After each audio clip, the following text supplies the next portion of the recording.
ये एफपीओ आपको बहुत कुछ कह रहा है जी। कंपनी के लिहाज से, भारतीय बाजारों के लिहाज से और टेलीकॉम सेक्टर के लिहाज से। तीन बड़े संकेत हैं जो आपको पढ़ने चाहिए। आप बताइए मैं पहले कहाँ से शुरुआत करूँ? एक भारतीय बाजारों के लिहाज से, दूसरे टेलीकॉम सेक्टर के लिहाज से, तीसरे कंपनी के लिहाज से। पहले किसकी बताऊँ मैं? आई थिंक कंपनी, सेक्टर और बाजार, ऐसे पहली बात कंपनी से शुरुआत करते हैं। तो कंपनी की को लेकर देखिए, इस एफपीओ को जो रेस्पॉन्स मिला वो अविश्वसनीय है जी। शायद मैं आपको कह सकूँ, शायद कंपनी ने भी ये नहीं सोचा होगा कि उतना बढ़िया रेस्पॉन्स मिल सकता है कि आपका इशू 7 गुना बढ़ जाए। 94,000 करोड़ की एप्लीकेशंस आई है एंकर बुक को मिलाकर, ठीक है, 94,000 करोड़ की। और ये कोई छोटी मोटी बात नहीं है, कम नहीं है। इसका मतलब क्या है जी। कंपनी के लिए? क्या मतलब है? अगर प्रोमोटर सही है और प्रोडक्ट सही है तो पैसा आपको मिल जाएगा। राइट। आप अपनी कहानी को अच्छे तरीके से इन निवेशकों को बताइए कि हम क्या कर सकते हैं और क्या करने की संभावना है। अगर आप हमें पैसा देंगे तो उस पैसे को हम सही जगह लगाकर कंपनी को कैसे रिवाइव कर सकते हैं। अगर ये आपकी कहानी सही है और इस कहानी पर अगर निवेशक भरोसा करते हैं तो फिर बाजार में पैसे की कमी नहीं है। 3 चीज़ें चाहिए, प्रमोटर, प्रोडक्ट और पैसा। अगर किसी कंपनी की प्रॉब्लम सिर्फ पैसे की है, प्रमोटर और प्रोडक्ट में शायद दिक्कत ना हो, तो बाजार पैसा देने को तैयार है। ये सबसे बड़ा जो कंपनी के लिए एक टेक अवे है कि अब आपको परफॉर्म करके दिखाना है।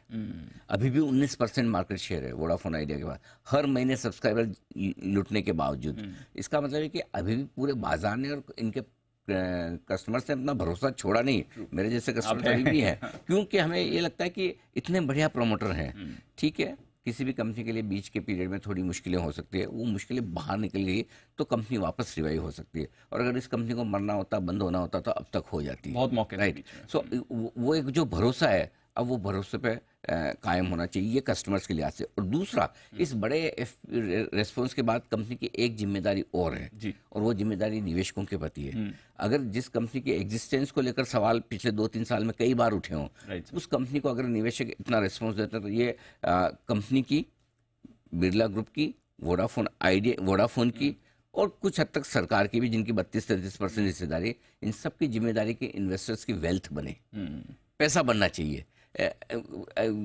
तभी निवेशक अगली बार इस तरीके की कोई कंपनी आए तो उस पर भरोसा करेंगे। तो निवेशकों की वेल्थ बनना जरूरी। तो ये कंपनी के लिए ये बड़े संकेत है। अब आइए सेक्टर के लिए। अगर वोडाफोन आइडिया जैसी इस सेक्टर की आज की तारीख में आपके पास 4 बड़ी कंपनियां हैं। एक तरह से रिलायंस है, रिलायंस जियो के हिसाब से, दूसरी भारती एयरटेल है, तीसरी एक सरकार की बीएसएनएल होगी और चौथी वोडाफोन आइडिया। भारतीय एक साथ छोटा है, 2 ही सेक्टर वाला, तो मैं उसे टॉप में नहीं गिन रहा जी। इस सेक्टर में आप बीएसएनएल छोड़ दीजिए, सरकारी कंपनी। प्राइवेट प्लेयर्स में तीनों में सबसे कमजोर कड़ी वोडाफोन है।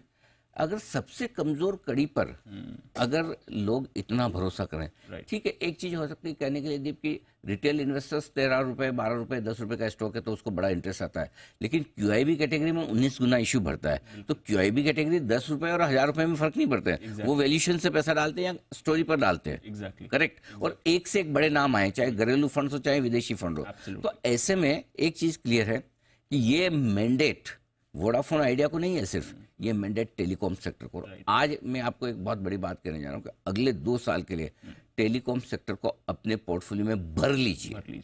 खरीदिए मत, भर लीजिए, ओवरवेट हो जाइए, क्योंकि ये वोडाफोन आइडिया का जो रेस्पॉन्स है कुछ अलग कहानी कह रहा है। टेलीकॉम सेक्टर क्या कह रहा है? डिजिटल इंडिया के लिए आपको टेलीकॉम प्लेयर्स की जरूरत है। हिंदुस्तान दुनिया भर में सबसे ज़्यादा डाटा कंज्यूम करने वाली कंपनी है। और अगर हमें सक्सेसफुल होना है टेक्नोलॉजी के मामले में, डिजिटल पेमेंट्स के मामले में, इकोनॉमी की ग्रोथ हमें 7%, 8% पर बरकरार रखनी है, तो ये टेलीकॉम इंफ्रास्ट्रक्चर नेटवर्क बहुत ज़रूरी है। और इसका आगे चलते हुए आपको एक कमाल और देखने को मिलेगा जो हमारे लिए अच्छा नहीं है लेकिन कंपनियों के लिए अच्छा है। और बहुत जल्दी कोई बड़ी बात नहीं, अगर हम दुनिया भर में सबसे सस्ता डेटा कंज्यूम कर रहे हैं तो लाइफ लॉन्ग हमें ये प्रिविलेज रहेगी नहीं। अल्टीमेटली आपको प्राइस हाइक आते हुए दिखेगी, ये प्राइस हाइक पूरे सेक्टर की रीरेटिंग करेगी। सो मेरा ये मानना है कि अगले 2 सालों के लिए टेलीकॉम सेक्टर में आपको बहुत बुलिश होना चाहिए। वोडाफोन आइडिया के एफपीओ में हम पैसा लगाने की राय दे ही चुके हैं।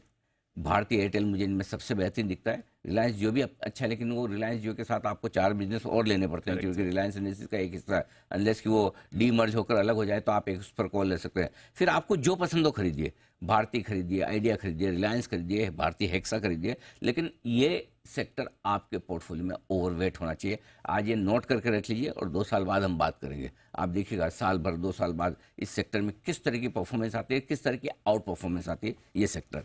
तीसरी चीज जो मार्केट के लिहाज से और हिंदुस्तान के लिहाज से जी, अगर आपकी स्टोरी सही है और आप कुछ करके दिखाने का मादा रखते तो भारतीय बाजारों में पैसे की कमी नहीं। ये दिख रहा है। 94,000 करोड़ रुपए आना ऐसी कंपनी के लिए जो 2-3 साल पहले लग रहा था कि जिंदा रहेगी मर जाएगी। ट्रू। ये भारतीय बाजारों की पैसे की ताकत है, पहली बात। दूसरी, इसमें मैसेज बहुत स्ट्रॉन्ग है। अगर सरकार किसी कंपनी के पीछे मजबूती से खड़ी रहे कि हम इसे मरने नहीं देंगे, हम इसे जिंदा भी करेंगे, हम इसे चलाएंगे भी और दौड़ाएंगे भी, तो उस पर किस तरह का रिस्पॉन्स बाजार देता है, कॉन्फिडेंस दिखाता है। क्योंकि वोडा आइडिया में एक चीज क्लियर है, 32% सरकार की हिस्सेदारी है। जरूरत पड़ने पर वो उनका और जो लोन है, ड्यूज है, उसको इक्विटी में कन्वर्ट कर सकते हैं। पूरा सपोर्ट है। अगर सरकार की तरफ से सपोर्ट आने पर किस तरह से बिजनेस और मार्केट कॉन्फिडेंट हो सकता है, उसका ये दूसरा एग्जाम्पल है। और ऐसे में कितना भी बड़ा एफपीओ, पहले होता यह था कि जब आप बड़ा एफपीओ की बात सुने मार्केट गिर जाता होता था। बोले ये तो गया काम, इतना पैसा बाहर निकल जाएगा, ये हो जाएगा। बड़ा एफपीओ आना मतलब टॉप बन गया। आज देखिए बड़े एफपीओ को इतना रिस्पॉन्स मिलना, सबसे बड़ा एफपीओ था। सबसे बड़ा एफपीओ, इतना बड़ा रिस्पॉन्स 7 गुना बढ़ना। सो आई थिंक ये बाजार की ताकत भी दिखाता है कि इंडियन मार्केट्स में क्या ताकत है। तो ये एक बड़ा लैंडमार्क दिन है जो वोडाफोन आइडिया में आपने देखा है। आई एम श्योर अब सिर्फ एक ही चीज चाहिए थी कि कंपनी की तरफ से परफॉर्मेंस आनी चाहिए। जो पैसा वो रेज कर रहे हैं उसको सही तरीके से कैपेक्स में लगाएं, कस्टमर एक्सपीरियंस बेहतर करें, कस्टमर्स घटना बंद हो, बढ़ना शुरू हो, अच्छी परफॉर्मेंस दे और वो परफॉर्मेंस आपको आगे कंपनी के नतीजों में आती हुई दिखे। तो फिर ये एक बहुत ही बढ़िया लिटमस टेस्ट होगा जो कई सारे प्रमोटर्स जिनकी नीयत अच्छी है, जिनका प्रोडक्ट अच्छा है, उनको आगे आने के लिए उत्साहित करेगा, प्रोत्साहित करेगा कि हम भी पैसा जुटाकर बाजार में परफॉर्मेंस देकर कंपनी को रिवाइव कर सकते हैं। ये बड़ा एक एग्जांपल सेट करेगा। सही चेक मार्क्स लग गए इसमें। बिल्कुल।